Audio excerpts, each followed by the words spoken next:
இன்றைய வசனம் தியானத்தின் தலைப்பு வேதம் நம்முடைய இருதயத்தில்.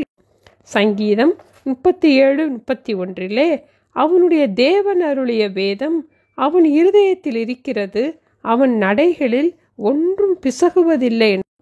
நம்முடைய இருதயம் தினமும் பலவிதமான பாரங்களால், கவலைகளால், பலவிதமான சிந்தனைகளினால் நிறைந்து விடுகிறது.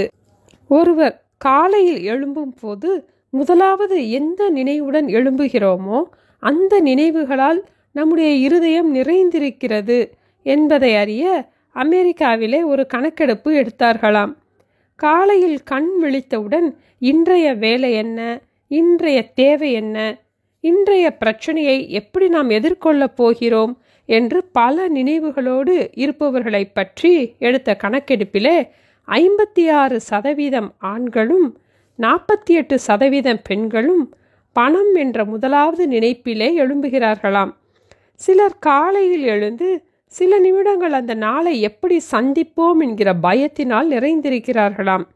இரவிலே படுக்கும் முன் வேத வசனங்களால் நம்முடைய இருதயத்தை நிரப்பி ஆண்டவருக்கு நன்றி செலுத்திவிட்டு ஆண்டவரோடு அந்த நாளை நாம் முடிக்கும் போது, நாம் விழிக்கும் போதும் தேவ வசனத்துடன் அல்லது ஏசப்பா ஸ்தோத்திரம் என்ற முதலாவது எண்ணத்துடன் நாம் விழிப்போம்.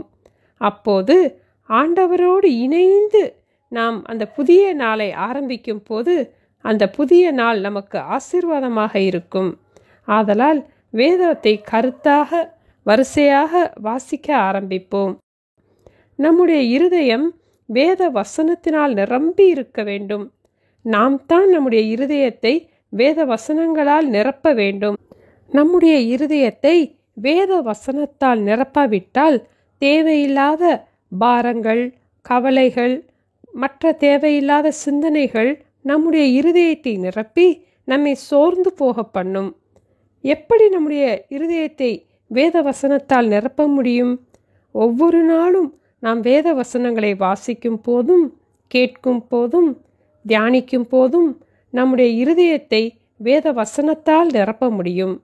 அவ்வப்போது நாம் இன்று எந்த வேத பகுதியை வாசித்தோம் என்று யோசித்து பார்க்கும் போது அந்த வசனத்தின்படி நடப்பதற்கு ஆண்டவர் கிருபை செய்ய ஜெபிப்போம்.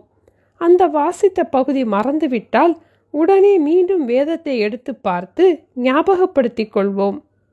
ஏன் வேத வசனத்தால் நம்முடைய இருதயத்தை நிரப்ப வேண்டும் என்றால், கர்த்தருடைய வேதம் குறைவற்றதும் நம் ஆத்துமாவை உயிர்ப்பிக்கிறதுமாய் இருக்கிறது.